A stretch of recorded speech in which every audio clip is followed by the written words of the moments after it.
Today we will take up another aspect of statistical inference. Earlier I have told that in statistical inference we deal with several kind of inferences.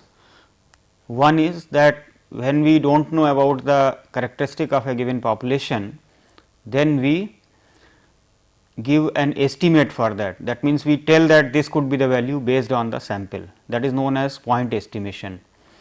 Another one is where we tell that what is an interval with a certain confidence level. That means, we give an interval such that the probability of inclusion of a given value is a certain value. So, we give a 101 minus alpha percent confidence interval, which has the interpretation that if we do sampling 100 times, then out of that 101 minus alpha percent times, this particular interval will include the true value of the parameter. However, there is another aspect of statistical inference, where we are in the dark about the value of the parameter or about the distribution, and we want to make a guess about that value. For example, we are considering whether the birth and birth rate of the males or females is equal. So, if we consider a birth of a child as a Bernalian trial and we are considering p as the probability of a birth of a male child, then we want to test whether p is equal to half or p is not equal to half. In the development of a new drug for a certain disease, suppose there is an existing disease, suppose there is a certain drug which is existing and it has a success rate of p, and now we introduce a new drug in the market and we want to check whether the effectiveness of that is more than that value p. So, in that case what we have to do is that we have to consider a sample and based on that we have to give a decision. Such problems are called problems of testing of statistical hypothesis. So, specifically speaking, a statistical hypothesis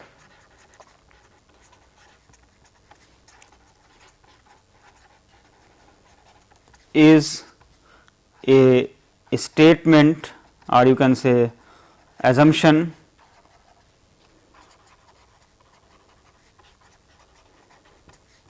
about the probability distribution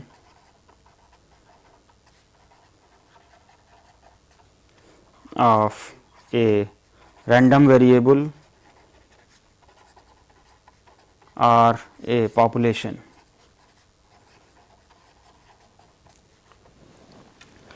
Consider, say, suppose there is a brand of drug for a certain disease and from the experience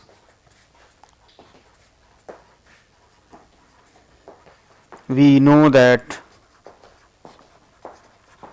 the proportion of patients who get cured using this drug is, say, p naught, that is equal to 0.5. That means, the patients who take this medicine, 50% of them get cured. Now, a new drug is invented and it is to be tried. It is of interest to the drug control authorities to know if the effectiveness of the new drug is more than the existing one. So, what we do, let P denote the proportion of the patients who will get cured using the new drug, then we are interested to check if P is greater than 0.5, because if the new drug does not cure as much as the old drug, then there is no point in introducing the new drug in the market. Suppose it is having less effectiveness, then there is no use of introducing it in the market. Another way could be, so checking that P is greater than 0.5, this is the problem of testing of hypothesis. So, this is a problem of testing of hypothesis. Suppose we have say measurements on say weights of newborn kids in an ethnic group. Okay. So, we want to test whether the measurements follow a normal distribution.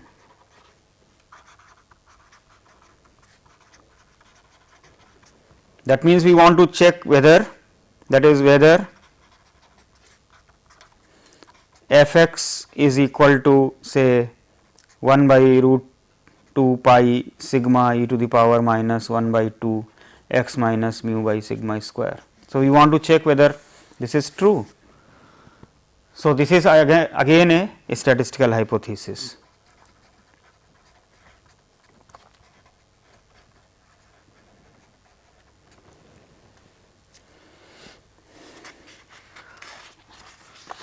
So, now how do we go about this problem?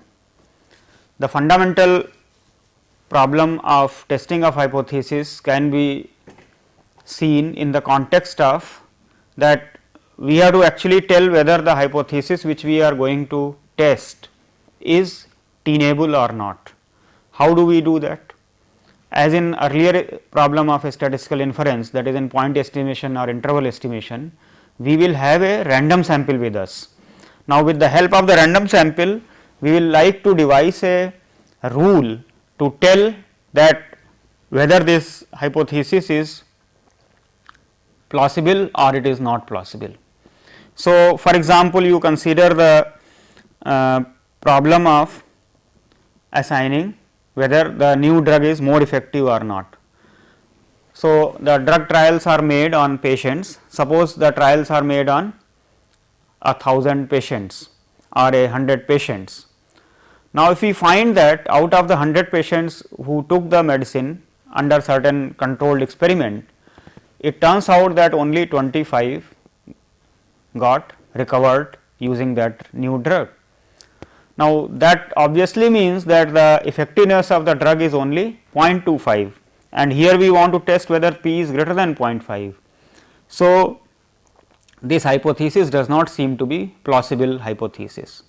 On the other hand, if it turns out that the number of patients recovered using that medicine is say 70%, then there is no reason to disbelieve this proposition. We will feel that the new drug is more effective. So, the problem of testing of hypothesis is to devise a procedure on the basis of the random sample to tell whether a given hypothesis is tenable or not. Now, in the context of this, when we have to devise a rule, we are not concerned only about the given hypothesis. What will happen is that if this hypothesis is not tenable, we have to specify that what else is tenable. That if I say that p is greater than 0.5 is not tenable or not acceptable, then what else is acceptable or what else is plausible. So, we will have to say, for example, p is less than or equal to 0.05 or p is equal to 0.3 or p is equal to 0.25, etc.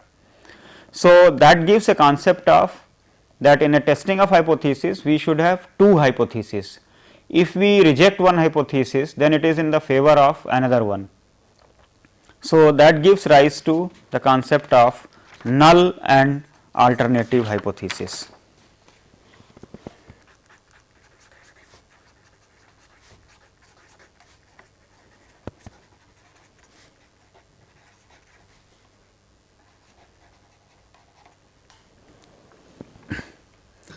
So, suppose in a coin tossing experiment,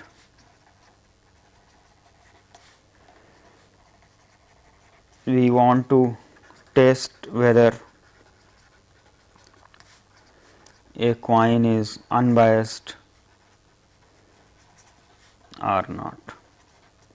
So, let P denote the probability of occurrence of a head. Then we want to test if p is equal to half or p is not equal to half. So, then we can call this hypothesis as the null hypothesis. That means, if it is unbiased, then p is equal to half. If we reject this hypothesis, then we will say it is not unbiased. So, this will be called alternative hypothesis.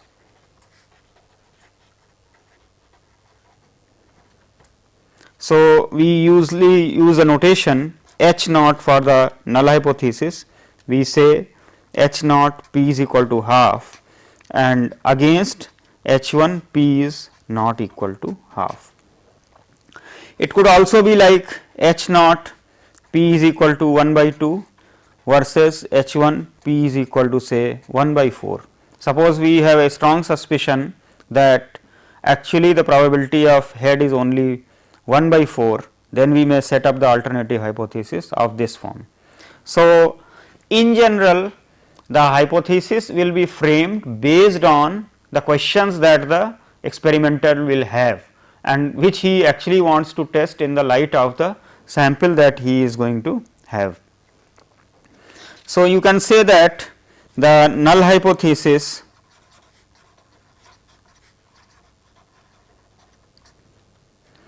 is a hypothesis which is tested for possible rejection under the assumption that it is true.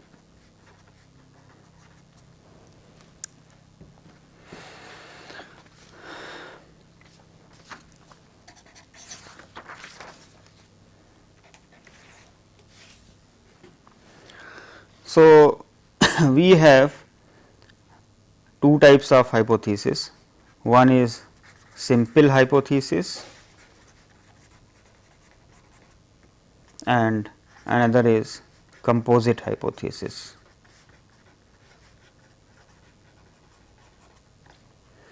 If a hypothesis completely specifies a given probability distribution, then it is called a simple hypothesis.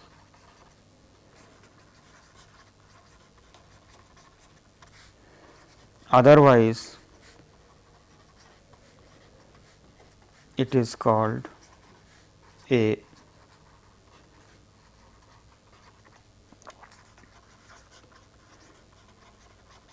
composite hypothesis. So, for example, suppose we know that the data x 1, x 2, x n is from a normal distribution with parameters mu and sigma square, where parameters mu and sigma square may be unknown. Then if I have a hypothesis, say h naught mu is equal to say 0 and another hypothesis is say mu is equal to 1, then this is specifying only the parameter mu here and sigma square is still unknown. So, these are composite hypothesis.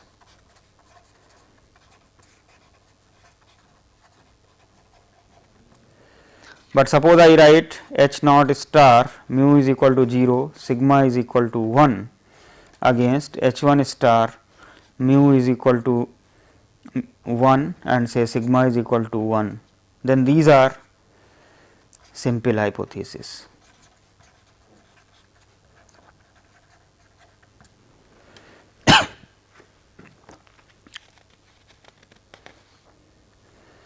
So, next we talk about what is a test of statistical hypothesis.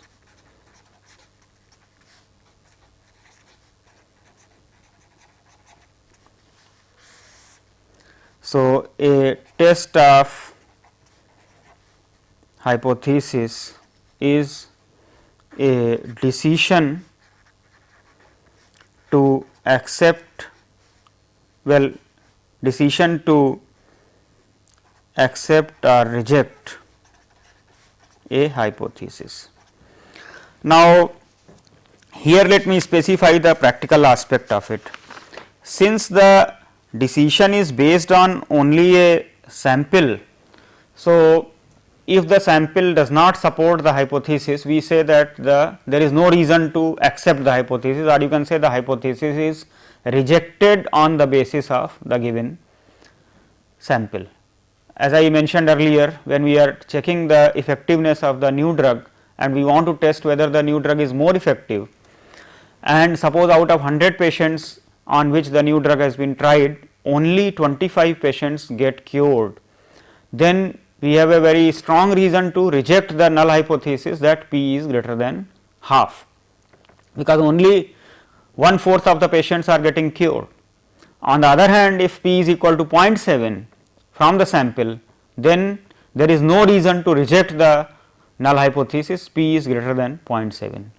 So, since the decision is based on the random sample alone, therefore, we do not speak very strongly in favor of accepting a hypothesis, rather we say we reject the hypothesis or we have no reason to reject the hypothesis.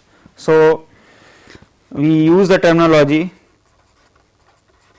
rejecting H naught or no reason to reject H naught, which of course, in practical terms means accepting H naught, but generally we do not use this word here.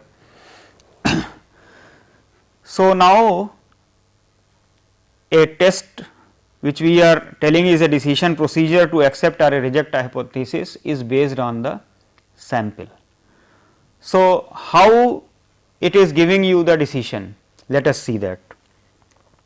So, we have the concept of a critical or acceptance regions.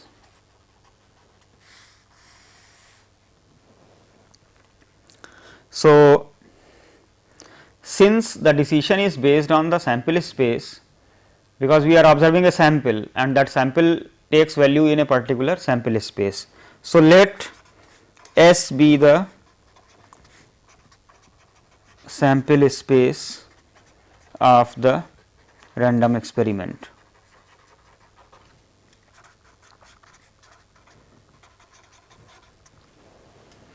So, on the basis of this, we will give the acceptance region and the rejection region. So, a critical region or the rejection region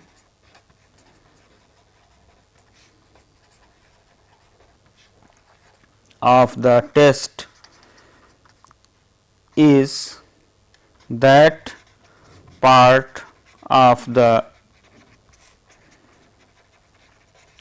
sample space that corresponds to the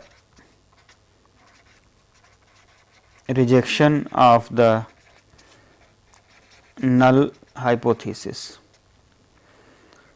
So, we can use the notation say SR. So, if our observation X belongs to SR, we reject H naught, then SR is called the rejection region or critical region. And obviously, the complementary region of this, that is SR complement, we can call it SA, that is the acceptance region.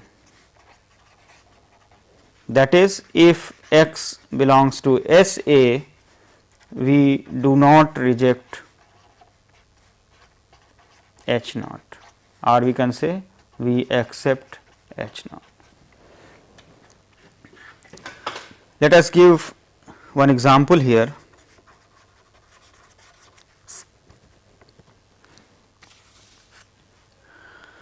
So, we want to test whether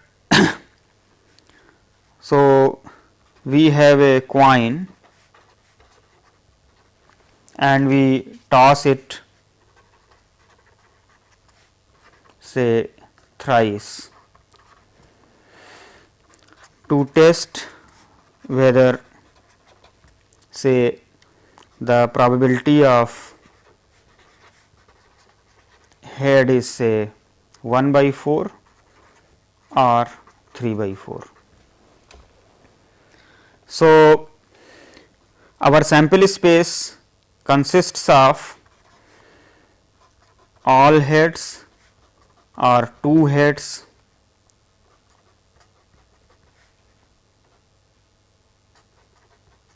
or 1 head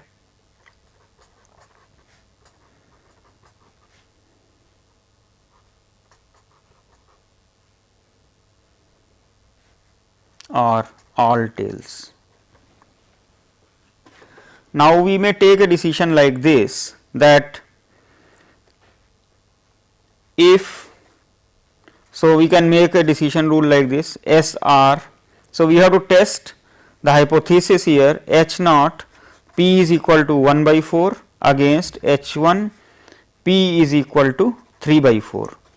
So, P is equal to 1/4 means that head has a less probability. So, if we consider one head or no head, that is HTT, THT, TTH and TTT, that means more tails are appearing, then we consider that this means that head is having less probability. So, H naught is true. So, this will be acceptance region and the complementation of this could be HHH, HHT, HTH, THH. That is, if 2 or 3 heads are observed, we go in favor of H 1, and if 0 or 1 head is observed, we go in favor of H naught. The test procedure seems to be quite simplistic in the nature. Suppose I am saying x is the number of heads. So, the possible values of x can be 0, 1, 2, 3. We are associating the values 0 and 1 with H naught and 2 and 3 with H 1. So, this is called a non-randomized test procedure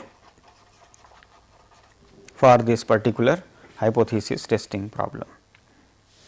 So, you can easily see that this test procedure is splitting the sample space into two portions. So, S is your S A union S R, that is acceptance region and the critical region or the rejection region.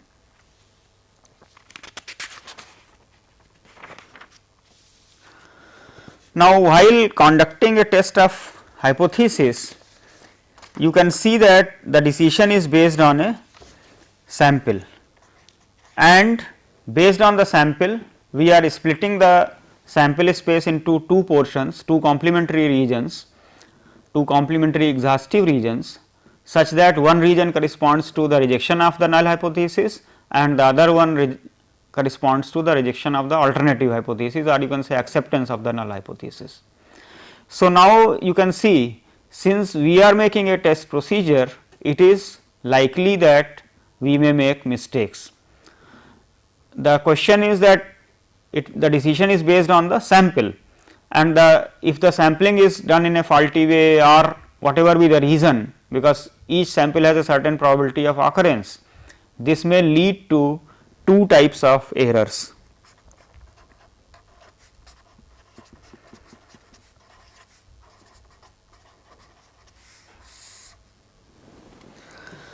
So,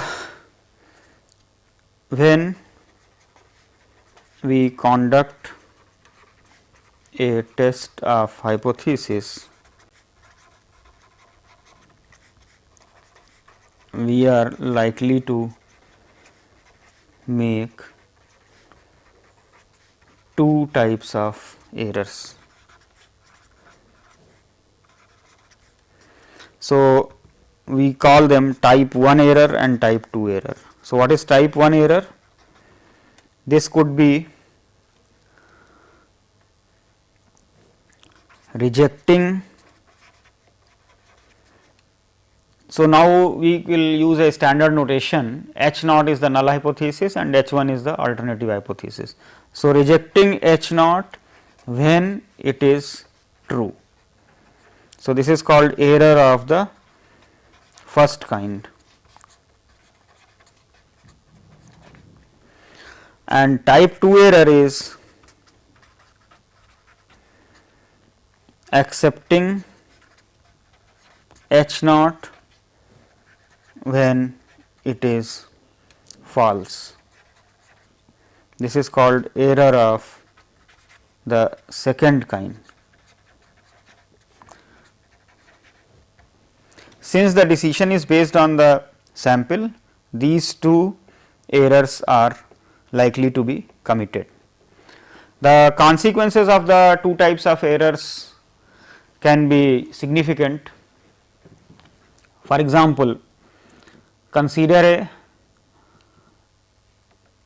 patient who goes to a doctor, and the patient is suffering from a somewhat complicated disease. The doctor has to judge what disease he is having or whether he is having a given disease, and for that he conducts certain tests. For example, he may conduct certain blood tests or certain other pathological tests may be conducted. So, when he is conducting those tests are based on sample. For example, a blood test involves taking out a drop of a blood from your finger, or in a other pathological test, for example, a urine sample may be taken, or some other kind of say skin test may be there. So, a sample has been taken, and on the basis of certain measurements from that sample, the doctor has to take a decision whether the patient suffers from a certain disease or not. Now, let us look at the null hypothesis and the alternative hypothesis in this case. So, H naught may be the patient has the disease, and H 1 is that the patient does not have the disease. I have written the hypothesis in the verbal terms, but a statistical hypothesis will mean that this is related to certain parameter. For example, it may be related to certain mean of the measurement. So, you may say that if mu is greater than or equal to say 7, then this may be count of some say leukocytes or whatever, or maybe ESR rate. So, if mu is greater than or equal to 7, then we say that the patient has the disease. If mu is less than 7, we will say that the patient does not have the disease. So, these are the likely scenarios that the doctor may be confronted with, and the decision is based on a sample which he has taken from the patient. Now, if based on the sample the doctor concludes that the patient does not have the disease, whereas actually the patient has the disease, then the consequences can be fatal, because if he concludes that he does not have the disease, so he will not give the appropriate medicine, and maybe he will treat for some other related symptoms. The disease may get aggravated and the patient may ultimately die. So, the consequence of this type 1 error, that is he is rejecting H naught when actually it is true, is disastrous here. Similarly, if you look at the type 2 error, that means he accepts H naught when actually H naught is false. That means the patient does not have the disease and the doctor concludes that he has a disease. He may give some heavy dosage of medication, which may lead to lot of complications and discomfort for the patient. So, the error of second kind also may lead to difficulties. So, the point which I wanted to make here is that both types of errors have different consequences. For example, one consequence may be slightly less disastrous than the other. For example, in this case the error of the first kind seems to be very complicated, because the patient does not get the medicine and his disease gets aggravated and he may ultimately suffer. In the second case, okay, he does not have the disease, but he is given some medication. So, maybe lot of discomfort is there as a consequence of taking the medicines, but he may still survive. So, now the question comes that one has to reduce the possibilities of these errors. So, let me use the notation. We have the standard notation, alpha is probability of the type 1 error and say beta is the probability of type 2 error. So, for a statistician, a good test is the one which keeps these alpha and beta to a minimum. But as you can see that it may not be possible to control both of the errors.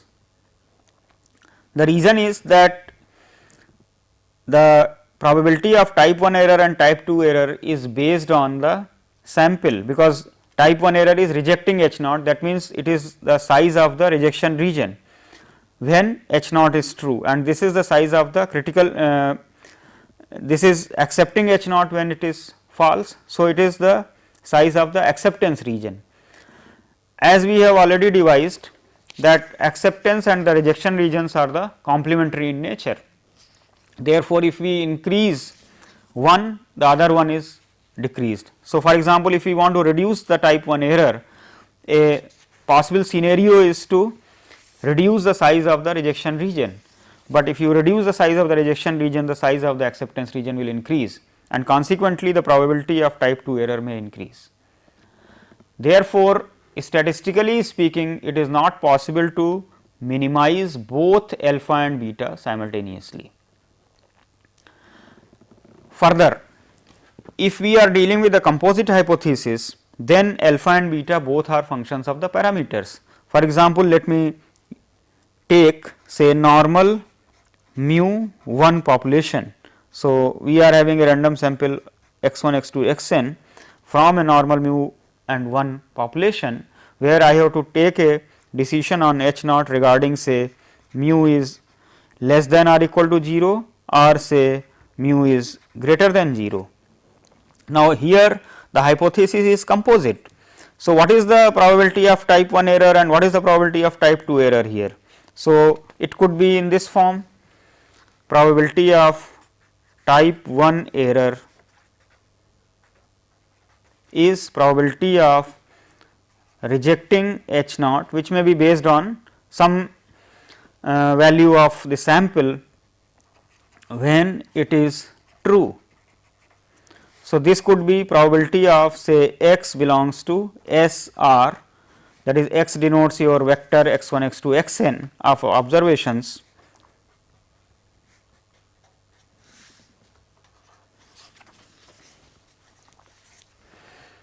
when it is true.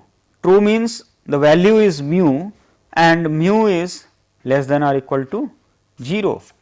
So, here the type 1 error is actually a function of mu.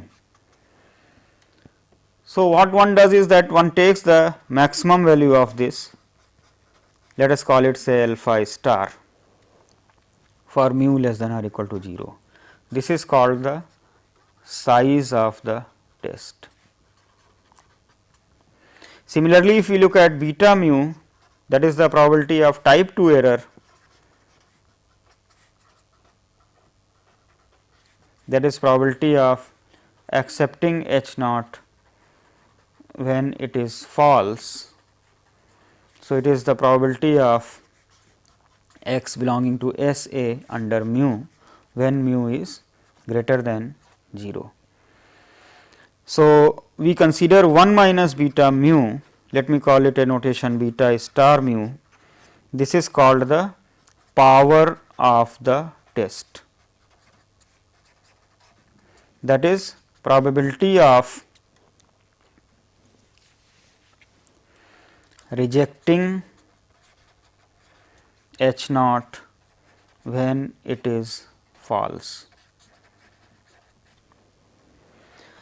So, a procedure is obtained such that we keep the size of the test to a fixed level and we try to minimize the probability of type 2 error, or we maximize the power of the test. So, this is called the power function. So, in the testing of hypothesis, the usual thing is, since it is not possible to simultaneously control errors of both kinds, it is suggested that one is fixed up to a certain level and the other one is minimized. That means, we should find a test procedure such that among all the test procedures which have size a given value say alpha star, the power function of this test is having the smallest value. If it is a simple hypothesis, simple versus simple case, then what will happen? That alpha mu will be a single value, say alpha naught, and beta will be a fixed value. So, we minimize beta or maximize 1 minus beta. So, this is giving the concept of the most powerful test.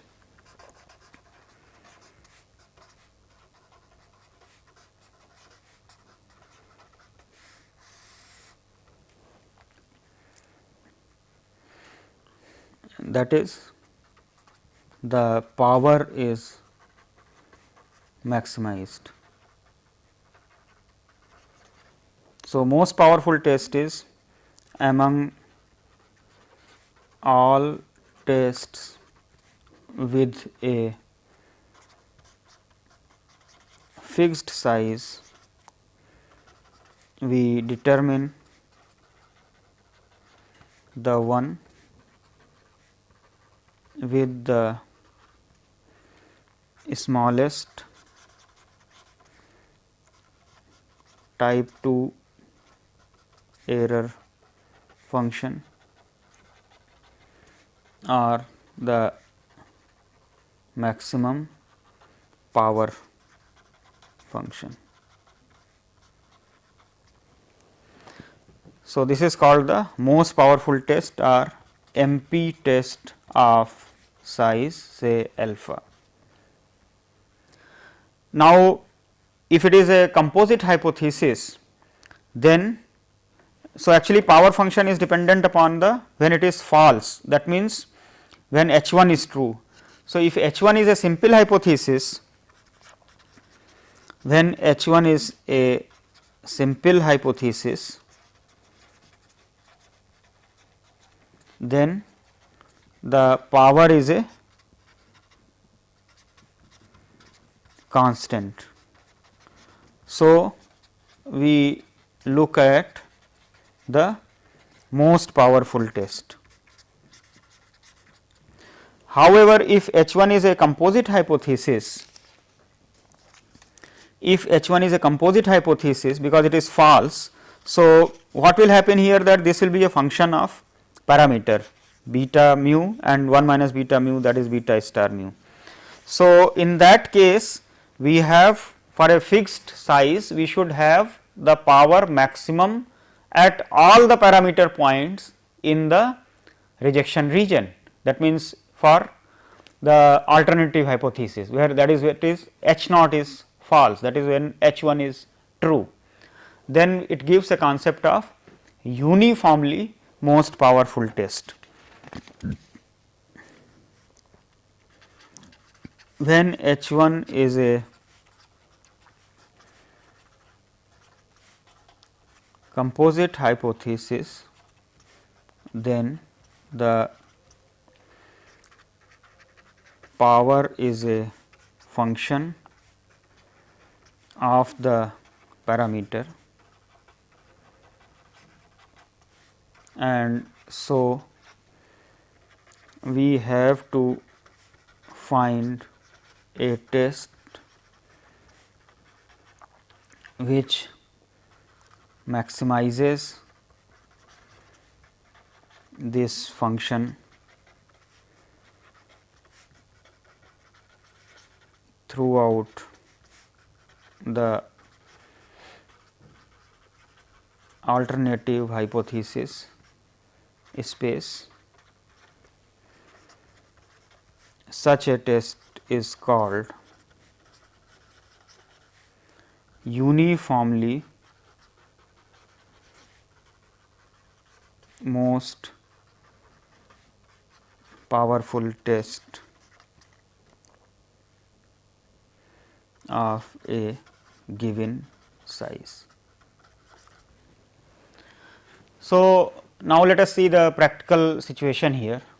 Let us go back to our problem of determining that whether a patient has a disease or not. So, in this case, as we saw that the type 1 error is quite disastrous in consequence, that means the patient may die. So, we may not like to have the probability of type 1 error to be high. So, we may decide to keep alpha to a very small level. Say we may put say alpha is equal to 0.01, that means 1 in a 100 chance of error, or if we are even more careful we may put 0.001, that means 1 in a 1000 chance of error is 1 in a 1000. So, in that case we will like to find a most powerful test such that the probability of type 2 error is the smallest.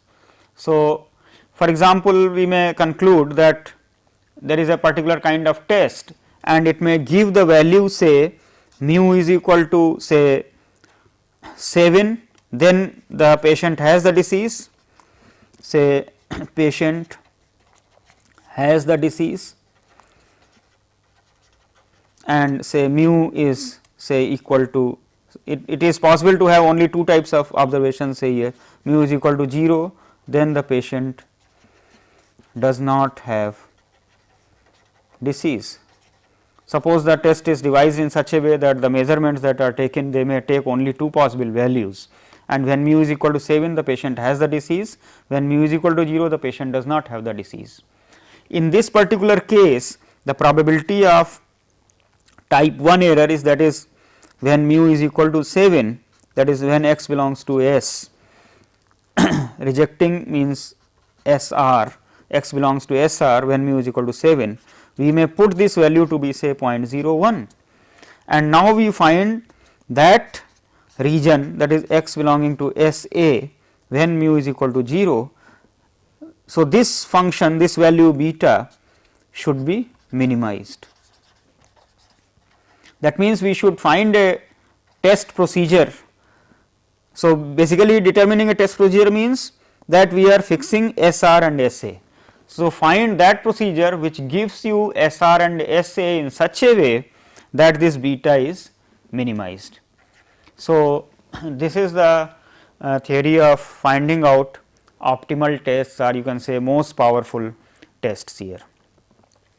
Now, one point about this quantity which I mentioned as the size of the test, or the, it is also used as the terminology level of significance. Now, what is the rationale behind writing down that alpha is equal to 0.01 or 0.001?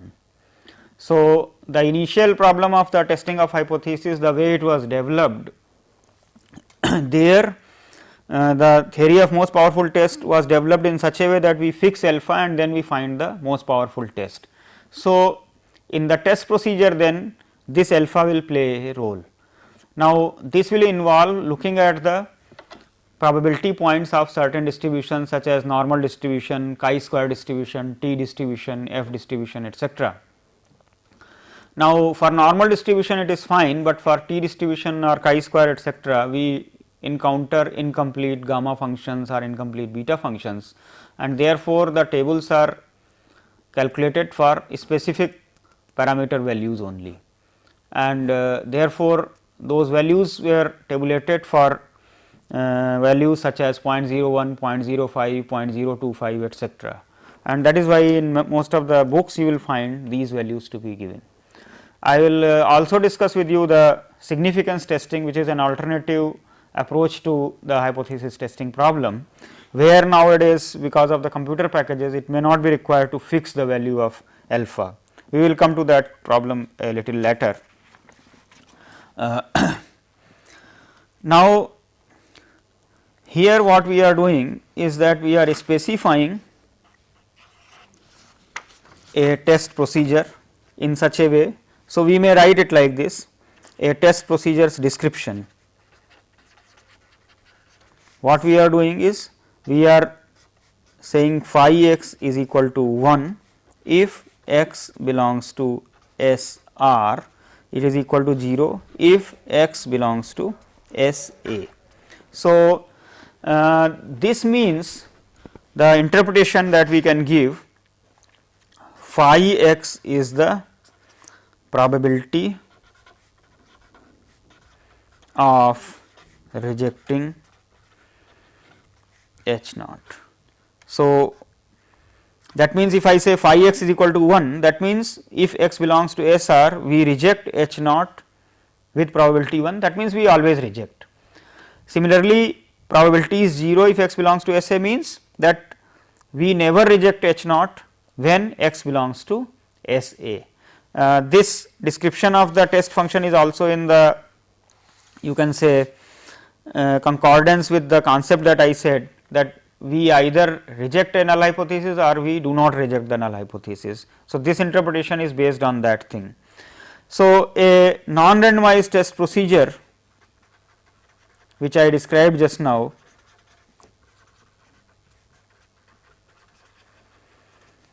can be described by a test function phi x.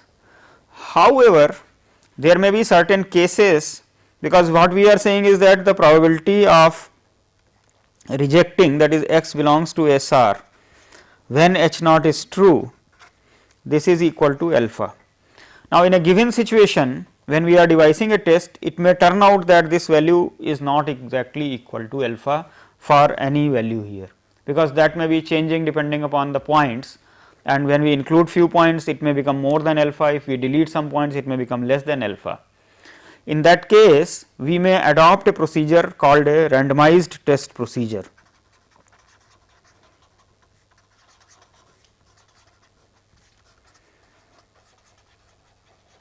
where we may take say phi x is equal to 1 if x belongs to S R, it is equal to say some value, let me call it p, if x belongs to some value, and 0 if x belongs to S A.